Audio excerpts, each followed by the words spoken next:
제가 성경 공부를 인도할 때 가장 많이 들었던 질문 가운데 하나가 하나님의 뜻을 어떻게 알 수 있는가 하는 것입니다. 어떤 분들은 묻기를 하나님의 뜻을 따랐다고 생각하고 일들을 진행했는데 왜 좋지 않은 결과가 생겼습니까? 제가 하나님의 뜻을 올바로 따른 것이 확실한가요? 라는 질문을 던지곤 하십니다. 때로 어떤 분들은 정말 하나님의 뜻을 알고 싶은데 아는 것이 아주 힘들다고, 정말 알 수 없다고, 정말 모르겠어요 라고 또 그렇게 질문하는 분들도 계십니다. 많은 분들이 하나님의 뜻을 아는 것이 힘들다고 생각합니다. 그러나 오늘 우리가 읽었던 본문 14절을 보면 주의 뜻대로 이루어지다라는 이 고백을 보면서 우리는 하나님의 뜻이 무엇인지, 그리고 그것을 어떻게 알 수 있는지를 다시 나누려고 합니다.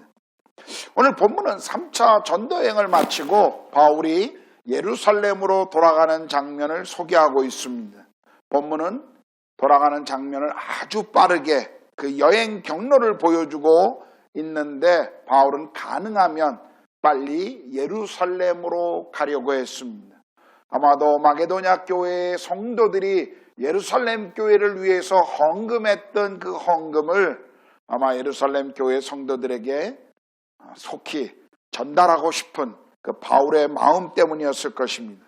그리고 우리가 이미 20장에서 본 것처럼 바울은 이제 3차 전도여행을 마치고 그가 복음을 전해야 할 모든 지역 가운데 복음이 편만히 전해졌다라는 이유 때문에 이제는 그가 가고 싶었던 로마를 거쳐 서바나로, 오늘날 스페인까지 복음을 전하는 일을 하고 싶어 했습니다. 그래서 아마 그는 서둘러 예루살렘을 향해 가고 있었던 것입니다. 그런데 오늘 본문을 읽어보면 이 예루살렘을 향해 가고 있었던 바울에게 한 가지 어려움이 생겼습니다. 그것은 예루살렘으로 가지 말라는 주변 사람들의 충고였습니다. 4절을 보면 두로에서 만난 그리스도인들 가운데 바울이 예루살렘을 향해 가는 것을 반대한 사람들이 있었습니다. 성경은 그들이 성령의 지시를 받았다라고 기록하고 있습니다. 그러므로 이 주변 이 두로에 있는 그리스도인들의 이 충고는 단순히 인간적인 어떤 충고, 걱정, 염려가 아니라 성령께서 지시해 주신 분명한 충고였습니다. 그런데 바울은 멈추지 않고 계속 예루살렘을 향한 여행을 떠나고 있습니다. 10절, 11절을 보면 바울 일행이 가이사랴에 도착했을 때 아가보라고 하는 당시의 유명한 선지자가 바울이 예루살렘에 가면 결박당하고 고난받을 것이다 라는 것을 아주 구체적으로 보여주고 있습니다. 이 예언도 단순한 예측이나 예고가 아니었습니다. 이것은 성령께서 보여주신 확실한 미래에 일어날 사건이었습니다. 그래서 사람들은 바울이 예루살렘에 가는 것을 가지 말라고 간곡히 지금 만류하고 있는 것입니다. 우리 같으면 어떨까요? 이런 상황에서 우리 같으면 어떤 선택을, 어떤 결정을 내렸을까요? 바울도 알았습니다. 이 사람들이 지금 자기에게 예루살렘으로 가지 말라고 하는 이 권고가 단순히 그들의 염려가 아니라 성령께서 말씀하신 것의 결과라고 하는 것을 바울도 이미 알고 있었습니다. 그러나 우리가 본문에서 기억해야 할 것은 성령께서 말씀하신 것이 바울이 예루살렘에 가는 것을 금한 것이 아니라 예루살렘에 가면 이런 환난과 고난이 기다리고 있다라는 것을 말씀했다라는 것입니다. 바울은 자신의 안전을 염려하는 그 염려보다도 복음의 영광을 위해, 그리고 예루살렘에 가야 할 그 하나님의 주권적인 사역이 더 중요했다라는 것입니다. 주변 사람들은 바울의 그 어떤 당할 고난 때문에 충고했지만 바울은 자신이 당할 그 고난이 무엇을 위한 고난인가를 알고 있었던 사람이었습니다. 주변 사람들은 바울을 아끼고 사랑했기 때문에 그의 고난을, 그가 경험하게 될 환난을 염려해서 충고하고 있지만, 바울은 주 예수를 위하여, 복음을 위하여 자기 생명을 기꺼이 내어놓겠노라고 하는 그 믿음을 보여주고 있습니다. 물론 우리 그리스도인들이 일부러 고난을 받을 필요는 없습니다. 그러나 복음과 하나님 나라를 위한 고난이라면 그것을 기꺼이 감당하겠다라고 고백하는 바울의 모습을 오늘 우리는 본문을 통해서 볼 수가 있습니다. 바울은 자신이 예루살렘을 향해 가고 있는 것이 하나님의 뜻이라는 것을 분명히 알았습니다. 이미 20장에서 우리가 본 것처럼 그는 성령에 매여 예루살렘을 향해 가노라고 그는 고백하고 있습니다. 아무리 좋은 마음에서 하는 충고라 하더라도 바울에게 있어서는 하나님의 뜻이 더 우선임을 그는 기억하고 있었던 것입니다. 제가 가르쳤던 한 형제가 있었습니다. 대학 시절에 캠퍼스에서 저를 만나서 주님을 알게 되었고, 또 저와 함께 몇 년 동안 성경 공부를 하면서 신앙 안에서 잘 성장한 젊은이였습니다. 그의 나중에 아내가 된 자매는 제 아내가 몇 년 동안 성경 공부를 가르쳤던 자매입니다. 저희 부부가 이 두 사람이 잘 어울릴 것 같아서 소개해줘서 나중에 결혼을 했습니다. 형제는 대학원을 졸업하고 학교에서 교수 요원으로 뽑혀 노타리 클럽의 장학금을 받아 미국의 박사과정에 박사 학위를 위해서 교수 요원으로 미국 대학에 유학을 갔습니다. 아내도 초등학교 교사를 하고 있었는데 그 교사직을 휴직하고 함께 미국 유학길에 올랐습니다. 한 2년 조금 더 지나고 난 다음에 유학을 하던 중에 어머니가 암으로 위독하다는 소식을 듣고 급히 한국으로 귀국했습니다. 저도 그때 한국에 있었기 때문에 삼성병원에 입원해 가신다는 그 소식을, 전가를 듣고 저도 삼성병원에 달려갔습니다. 어머니는 그 병원에서 얼마 후에 소천하셨습니다. 돌아가셨는데 돌아가시기 전에 아들이 전해준 그 복음을 듣고 정말 천국 소망을 가지고 소천하셨습니다. 장례가 끝난 이후에 형제는 저를 만나서 한 가지를 이야기했습니다. 유학을 포기하고 돌아와서 신학을 공부해서 목사가 되고 싶다라는 것이었습니다. 어머니의 죽음을 경험하면서, 그리고 어머니가 복음을 듣고 정말 천국 소망을 가지고 기쁘게 이 땅을 떠나시는 것을 보면서 그 형제는 자신의 인생에 무엇을 중요하게 가치로 여겨야 할까를 고민했다고 합니다. 그리고 아내와 함께 이제 신학을 해서 목회자의 길을 걷겠노라고 이 부부는 결정을 한 것이었습니다. 그 이야기를 들은 저는 가능하면 박사 학위를 다 마치라고 권면해 주었습니다. 또 교수가 되거나 목사가 되거나 다 같이 주님의 일을 하는 것이니 또 너에게 주신 그 은사를 따라서 계속 그냥 학위 공부를 하면 좋겠다라는 그런 권면을 해 주었습니다.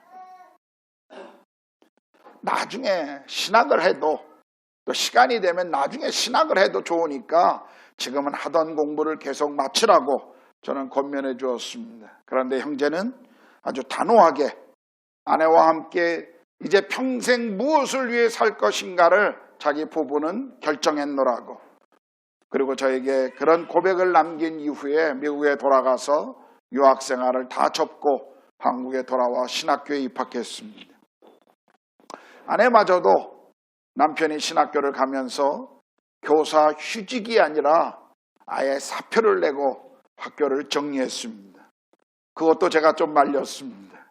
남편이 공부하는 동안이라도 아내가 그런 직장을 가지고 함께 재정적인 부담을 좀 나누면 어떠느냐.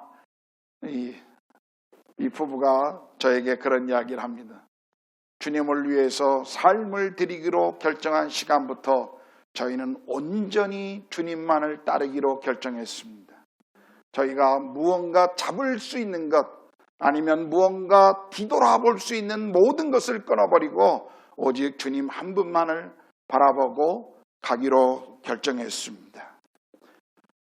그 길을 그 부부는 선택했고 또 지금까지 그 길을 걸어가고 있습니다.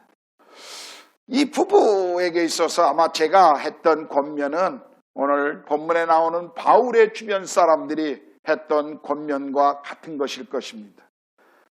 이 부부가 향해 걸으려고 하는 그 길의 소중함은 알지만, 그러나 우리 제자들을 향한 연민, 그리고 그들의 인생을 향한 그 염려 때문에 저는 더 넓은 선택의 길을 제공했고 그렇게 충고해 주었습니다.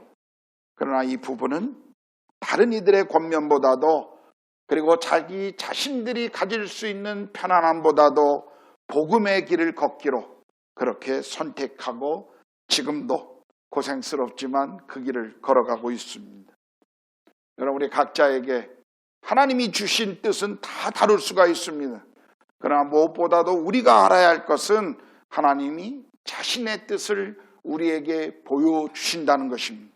우리가 에베소서 5장 17절을 보면 우리가 주의 뜻이 무엇인지를 분별하라 라고 말씀하고 있습니다. 하나님은 우리를 향해서 그분의 뜻을 알라고 말씀하셨다면 그 말씀 앞에 순종할 수 있도록 자신의 뜻을 우리에게 보여준다라고 성경은 말씀하고 있는 것입니다.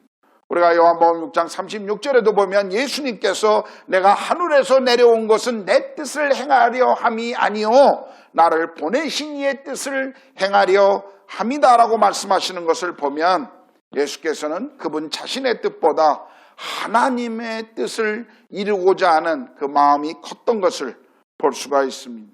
그분이 그분의 인생 속에 하나님의 뜻을 찾고 그 뜻 앞에 순종하기를 원했다면 우리 자신도 하나님의 뜻을 행하는 것이 얼마나 더 중요한가를 생각해 보아야 할 것입니다. 그러므로 우리 그리스도인들의 인생에서 가장 행복한 것은 사실은 하나님의 뜻을 알고 그 뜻에 순종하는 삶입니다. 하나님께서는 자신의 뜻을 우리에게 알려주시기를 기뻐하십니다. 그리고 그 뜻 안에서 우리가 살기를 기대하십니다. 그리스도인들은 하나님의 뜻을 따라 살 때 정말 그 삶이 진정한 행복이라는 것을 알아야 합니다. 그렇다면 하나님께서 우리에게 보여주신 하나님의 뜻을 구체적으로 우리가 어떻게 발견할 수 있을까요? 첫 번째로 성경이 말씀하시는 하나님의 뜻을 분별하는 데 있어서 가장 중요한 것은 하나님의 말씀인 성경입니다. 디모데후서 3장 16절 17절을 우리가 함께 읽어보겠습니다. 디모데후서 3장 16절 17절이요. 다 같이 읽겠습니다. 시작. 모든 성경은 하나님의 감동으로 된 것으로 교훈과 책망과 바르게 함과 의로 교육하기에 유익하니 이는 하나님의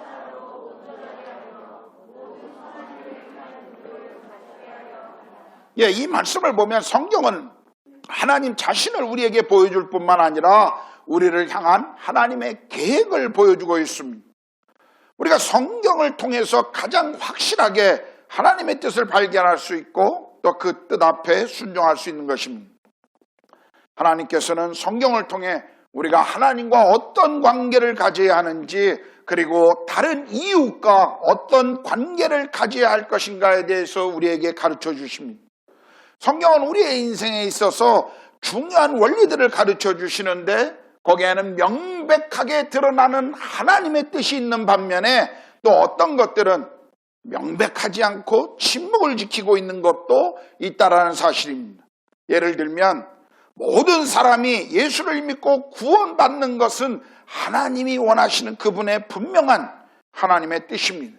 우리의 거룩한 삶, 기도의 삶, 주님과의 그런 개인적인 교제, 복음을 전하는 삶, 아내를 사랑하고 남편을 존중하는 것, 우리가 다른 사람을 속이지 않고 정직하게 살아야 하는 것, 올바른 가정생활, 이런 모든 것들은 성경이 우리에게 명확하게 보여주고 계시는 하나님의 뜻입니다.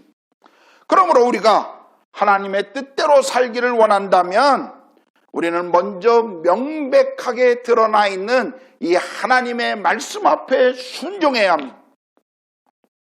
만일 우리 가운데 한 형제가, 결혼한 형제가 아내가 아닌 다른 여자가 관심을 보인다면, 직장에서 내가 결혼한 형제인데도 불구하고 직장에서 다른 여자가 내게 관심을 보이거나 아니면 내 관심을 집중적으로 끌고 있는 여자가 있다면 기도해야 될까요? 하나님의 뜻을 찾아야 될까요? 아닙니다. 그냥 도망치세요. 기도할 필요도 없습니다. 그건 하나님의 뜻을 물어볼 필요도 없어요. 그 여자로부터 멀리 떨어지는 것이 하나님의 뜻입니다. 예배에 가야 하는데 갑자기 누군가가 골프 치자고 그러면 이게 하나님의 뜻입니까? 아닙니까? 물어볼 필요도 없습니다. 뭘 그런 걸 기도하세요.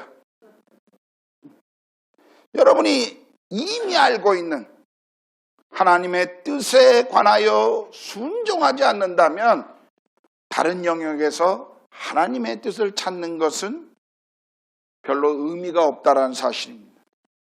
더욱이 여러분이 하나님과의 관계에서 어떤 불편한 죄들을 가지고 있다면 하나님의 뜻을 찾기 이전에 그 죄의 문제를 하나님 앞에서 먼저 회개하고 자복함으로 그 문제를 해결해야 한다는 것입니다. 그게 먼저 중요한 하나님의 뜻입니다.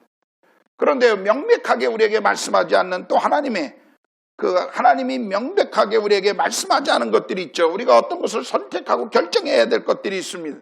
어떤 영역에서는 하나님이 침묵하시고 명확하게 말씀하지 않는 내용들이 있습니다. 예를 들면 내가 어떤 그리스도인하고 결혼할 것인지, 내가 어떤 학교를 갈 것인지, 어떤 직장을 갈 것인지, 어디에 살아야 할 것인지, 어떤 옷을 입어야 하는지, 이런 것들은 성경이 우리에게 명확하게 어떻게 하라고 말씀하고 있는 것들이 아닙니다. 오늘 아침에 여러분 나오면서 내가 어떤 옷을 입고 교회 예배에 가야 하는가를 기도하면서 하나님의 뜻을 찾으신 분들 계십니까? 예, 그런 분들이 있다면 참 좋은 것입니다. 여러분이 치마를 입을까 바지를 입을까 고민하고 오셨다면 예, 괜찮습니다. 그러나 이럴 때 여러분이 생각해야 될 것 한 가지가 있어요. 그것은 뭐냐면 성경에서 이런 명확하게 말씀하지 않으시고 침묵을 지키는 영역에 있어서는 여러분들이 기본적인 원리를 따르셔야 한다는 것입니다. 성경은 우리가 옷을 입거나 성경은 우리가 무엇을 하든지 하나님의 영광을 위해서 하라고 말씀하고 있습니다. 내가 치마를 입든 바지를 입든 그것이 중요한 것 아니죠. 내가 그것을 통해서 무엇을 드러내기를 원하는가, 그것이 더 중요한 것입니다. 사람들의 관심을 끌려고 하는 목적인가, 아니면 내가 정숙함과 다른 사람의 유익을 위해서 내 옷을 결정하고 있는가. 여러분 이런 것들을 여러분 기도하실 필요 없습니다.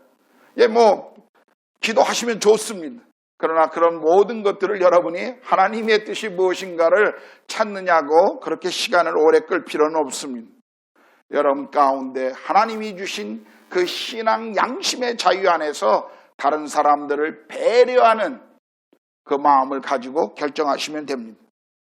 나는 괜찮은데 다른 사람들을 배려하기 위해서 내가 절제해야 될 것이 있다면 또 절제하는 것이 좋습니다. 크레스트에 사는 것이 좋은지, 파크플레이스에 사는 게 좋은지 저한테 묻지 마십시오. 저한테 기도해달라고 그런 거 기도 제목에 좀 내지 마십시오. 그냥 여러분이 좋은 곳에 가십시오. 크레스트 수영장이 마음에 든다, 파크플레이스 테니스장이 마음에 든다, 여러분들 기도하시고 여러분에게 주시는 그 버짓 안에 그냥 자유함으로 그냥 사용하십시오.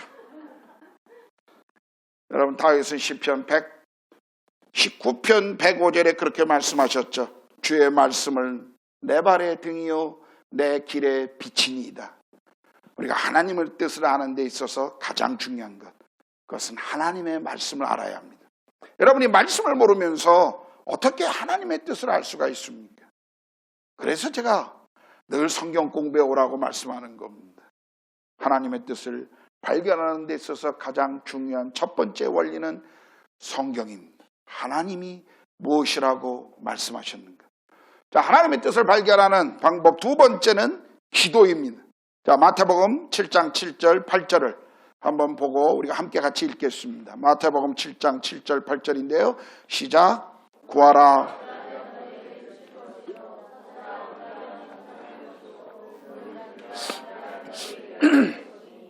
구하는 이마다 받을 것이요 찾는 이는 찾아낼 것이요 두드리는 이에게는 열릴 것이니라. 우리가 올바르게 하나님의 뜻을 발견하는 데 있어서 우리는 기도의 필요성을 알아야 합니다. 만약 여러분이 무언가를 결정하려고 할 때 어떤 것이 하나님의 뜻인지를 잘 모르겠다면 하나님께서 그분의 뜻을 보여달라고 기도하십시오. 야고보서 1장 5절에 보면 지혜가 부족한 자들은 하나님께 구하라고 말씀하십니다. 여러분에게 지혜가 필요하다면 하나님께 기도하십시오. 그러나 기도할 때 한 가지 우리가 조심해야 할 것은 우리의 욕심을 따라 기도하지 말라는 것입니다. 성경은 분명히 우리가 기도하면 하나님이 응답하시지만 그 기도의 요구가 우리의 욕심을 따르는 것이라면 하나님은 그 기도를 듣지 않으신다라고 말씀하고 있습니다. 한 자매가 나이가 차서 배우자를 위한 기도를 계속 하고 있었습니다.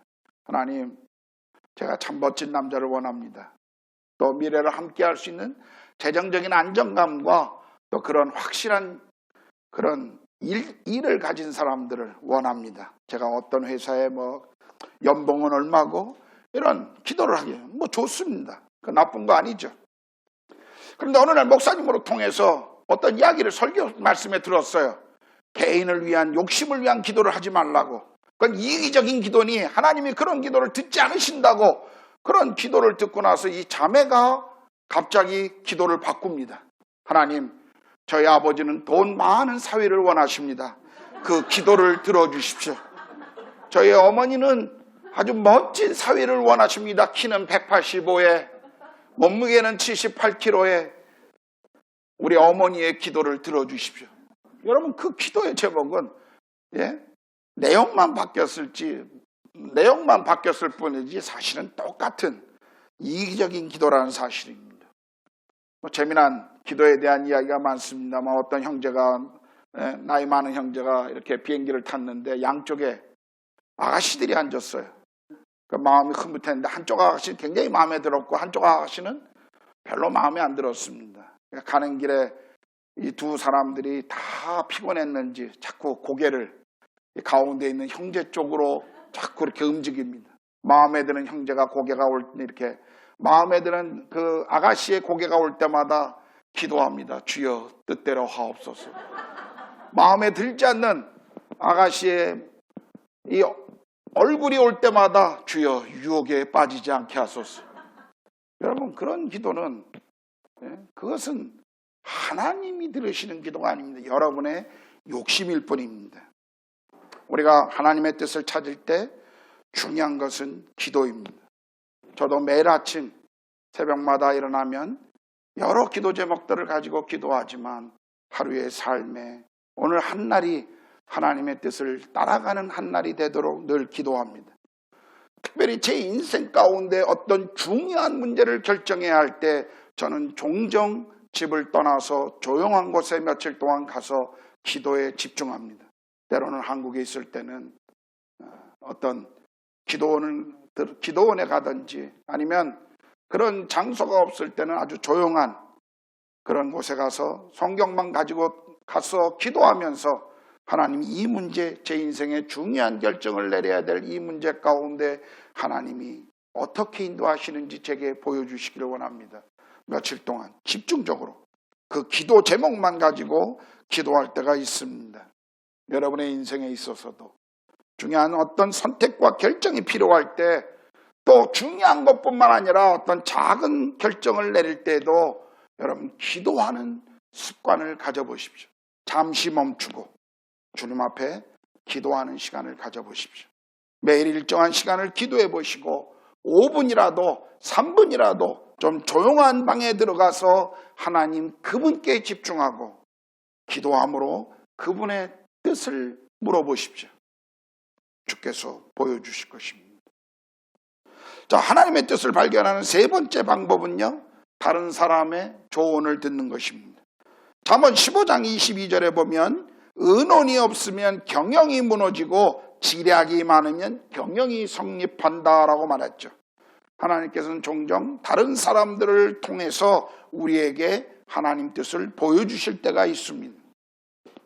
항상 그런 것은 아니지만 그러나 하나님은 때때로 다른 이들을 통해서 그들에게 적절한 조언을 받음으로 하나님의 뜻이 무엇인가를 우리에게 가르쳐 주신다는 것입니다. 그러나 한 가지 여러분이 기억해야 할 것은요, 다른 사람의 충고를 듣고자 할 때 올바른 사람에게 들어야 한다는 것입니다. 정말 이 사람이 하나님의 사람인가, 나를 잘 알고 있는 사람이고 또 내게 이런 문제를 정말 올바르게 조언해 줄 수 있는 사람인가, 하나님의 뜻을 분별해 줄 수 있는 사람인가를 여러분들이 먼저 생각하고 찾으셔야 합니다. 잘못된 사람을 찾아가면 여러분 잘못된 조언을 듣게 되고 그리고 여러분의 인생을 망칠 수가 있습니다. 여러분, 이스라엘의 솔로몬 왕이 죽고 난 이후에 르호보암 왕 때 왜 왕국이 남과 북으로 분열되었죠?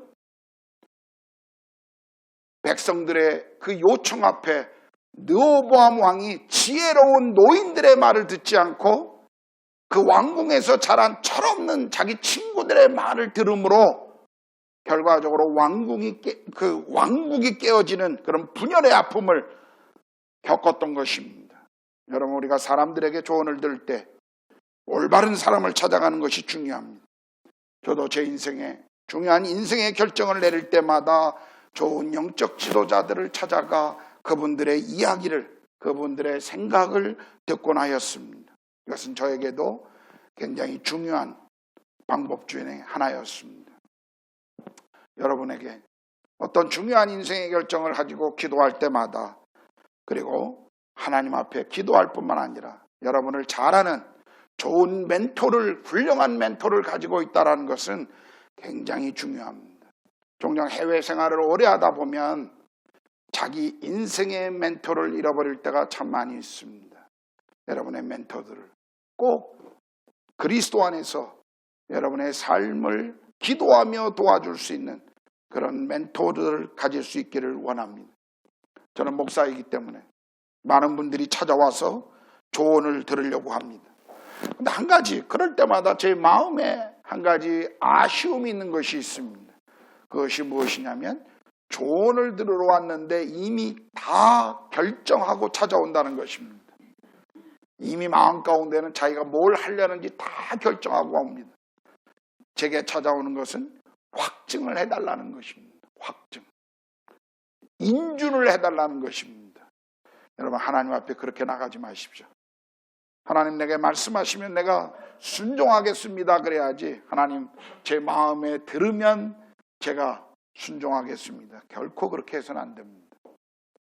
자, 하나님의 뜻을 발견하는 데 있어서 네 번째 방법은 환경과 상황을 통해서 하나님이 인도하시는 것을 보아야 한다는 것입니다. 바울이 2차 전도 여행을 향해 갈 때 바울의 마음은 소아시아 에베소 지방을 중심으로 복음을 전하려고 했습니다. 그러나 우리가 성경에 보는 것처럼 성령은 그들이 아시아로 가고자 하는 그 길을 막으셨습니다.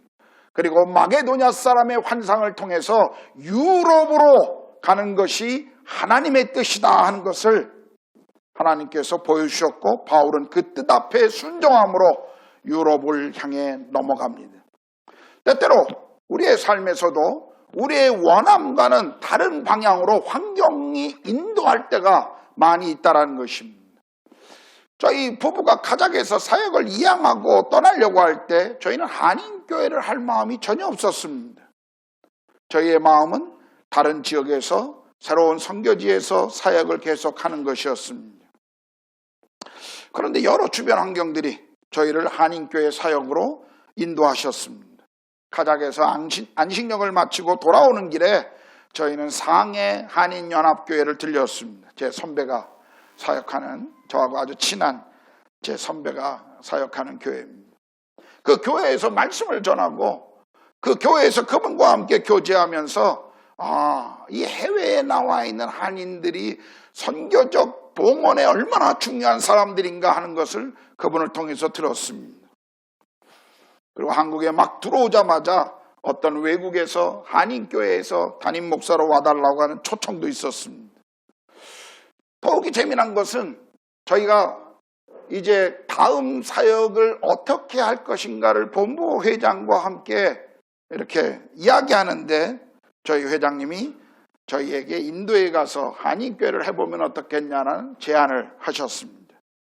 또 인도에서 선교사들이 여기 와서 한인교회를 개척해달라고 하는 그런 요청의 메일을 보내주셨습니다.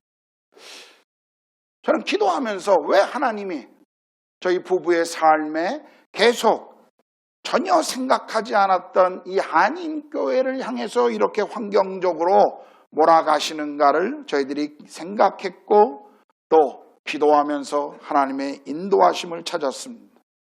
하나님은 저희를 계속 이렇게 몰아가셨습니다. 그리고 여러 상황이 하나님이 우리 가정에 이 사역을 위해서 부르신다는 것을 알게 해주셨습니다.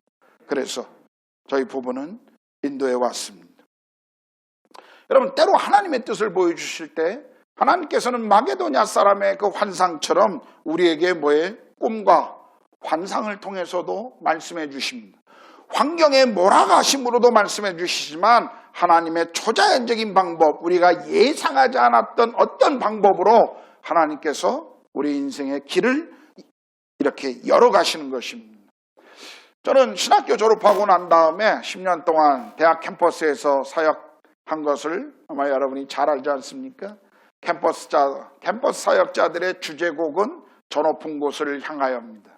저 높은 곳을 향하여 날마다 나아갑니다. 본향을 향한다는 게 아니라 매년마다 올라가는 전셋값을 낼 수가 없어서 산골짜기로 계속 집을 올라간다고 하는 그런 가슴 아픈 찬양입니다. 학생 사역자들에게는. 그래서 저도 학생 사역을 하면서 하나님이 제게 평생 이 사역을 감당하도록 하려면 바울처럼 가정을 갖지 않는 것이 좋겠다. 그런 제 마음에 그런 생각이 있었습니다. 그냥 독신으로 살면서 하나님이 주신 이 사역을 평생 감당해야겠다. 근데 하나님이 어느 날 꿈을 꾸게 하시더라고요. 웬 여자가 제 꿈에 나타나서 저를 그렇게 괴롭혔습니다. 개꿈이거니 했더니 그 다음날 또 나타나서 저를 괴롭혔습니다. 3일 동안 똑같은 꿈을 꾸게 하셨고 저는 비로소 그 꿈속에 나타났던 여자에게 관심을 갖기 시작했습니다. 지금 제 아내입니다.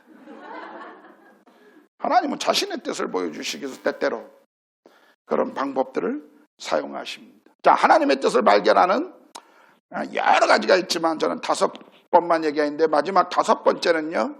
하나님께서 주시는 평안함입니다. 우리 빌립보서 4장 6절 7절을 한번 읽어보겠습니다. 빌립보서 4장 6절 7절이요. 다 같이 시작. 아무것도 염려하지 말고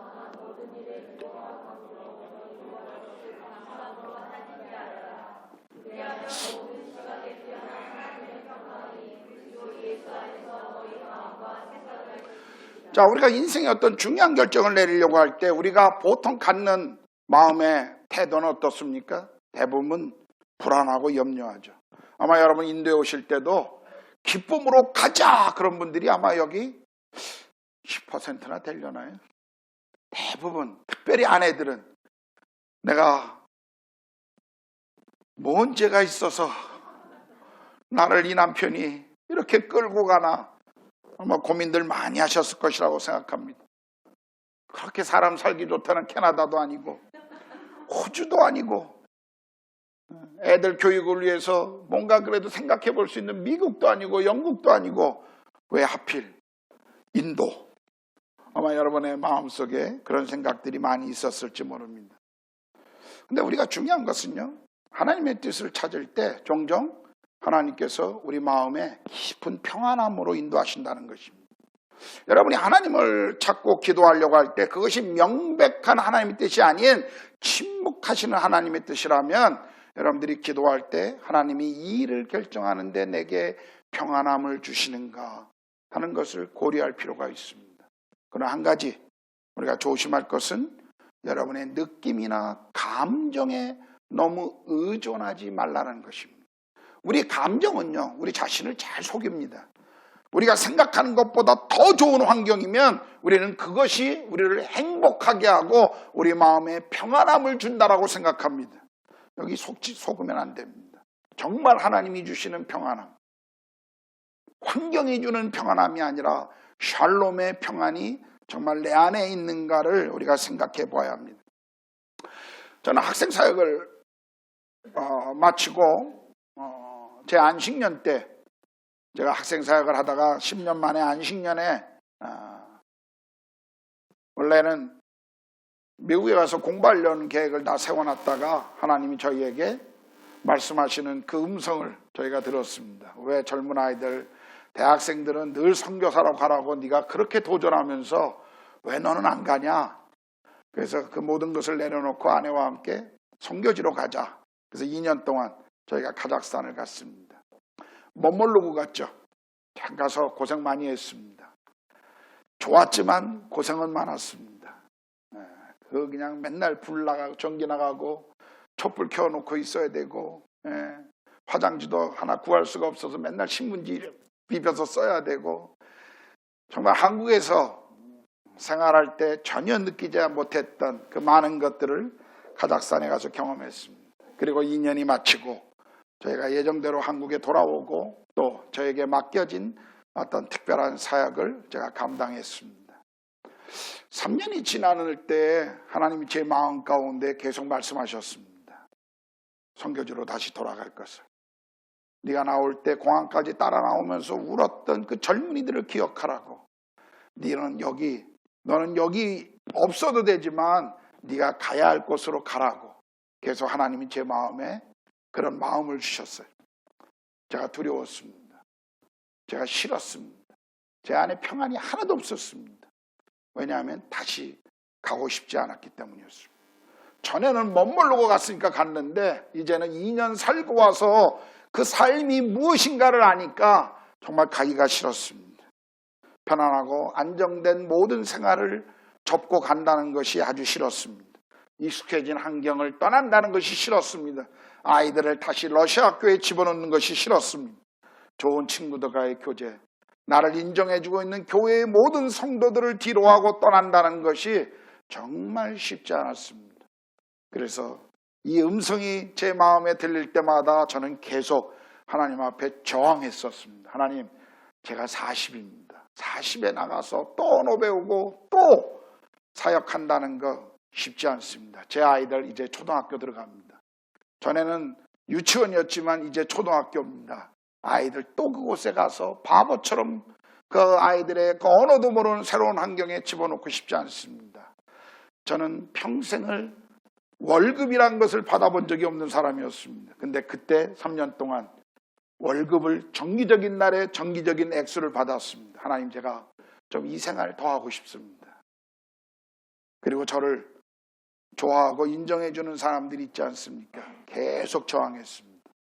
어느 날 주님 앞에 새벽에 기도하는데, 새벽 기도에 가서 기도하는데 하나님이 저에게 이렇게 말씀하시더라고요. 네가 40이라고 네 인생의 주인이 누구냐? 네가 재정적으로 안정감 있게 살고 싶다고 네 인생의 재정의 주인이 누구냐? 네 아이들을 그 힘든 곳에 또 데려가고 싶지 않다고 네 아이들의 주인이 누구냐? 하나님이 제가 저항했던 한 가지 한 가지를 계속 질문하셨습니다. 네 인생의 주인이 누군지. 제가 그날 주님 앞에 항복했습니다. 주님 말씀 앞에 순종하겠습니다. 근데요, 그 저항할 때 그 가졌던 그 마음의 그 불안과 염려보다도요, 주님 앞에 순종하겠다고 내렸던 그때 하나님이 제안해 주시는 그 평안이 얼마나 놀라운 평안인지 몰라요. 정말 하나님이 주시는 그 순종의 그 평안의 기쁨, 그것이 제 안에 밀려 들어오는데요. 집에 와서 아파트를 띵동, 그리고 문을 딱 여는데 제 아내가 먼저 소리치더라고요. 당신 결정했지 그러더라고요. 어떻게 하나님은 맨날 제 아내에게 먼저 말씀하시는지 모르겠어요. 제가 어떻게 알았냐고. 당신 표정 보니까 하나님이 말씀하신 것 같다고. 저희가 다시 선교지로 갈 수가 있었습니다. 때로는 우리 마음 가운데 주시는 그 평강, 환경이 주는 것이 아니라 하나님이 주시는 그 평안함, 그것으로 우리가 하나님의 뜻을 분별할 수가 있습니다. 여러분이 기도하시는데 평안이 없다면 한 번 더 그것을 위해 기도해 보십시오. 내가 하나님의 뜻 앞에 저항하고 있는 것인지 아니면 이것을 하나님이 막고 계신 것인지를 여러분이 돌아보실 필요가 있습니다. 자, 설교를 마치겠습니다. 우리는 어떻게 오늘 하나님의 뜻을 알고 분별할 수 있는지 우리는 오늘 함께 나누었습니다. 여러분들이 하나님의 뜻을 날마다 알고 순종하고자 하는 그 마음을 가지고 주님의 뜻을 따른다면 제가 믿기로 여러분의 삶은 매일이 놀라운 날들이 될 것입니다. 물론 오늘 바울처럼 그의 인생에 주님의 뜻을 따라가는데 반대도 있고 고난도 있고 실제로 당하는 어려움도 있습니다. 그러나 우리 인생의 가장 행복함은 하나님의 말씀 앞에 순종하고 따라가는 것입니다.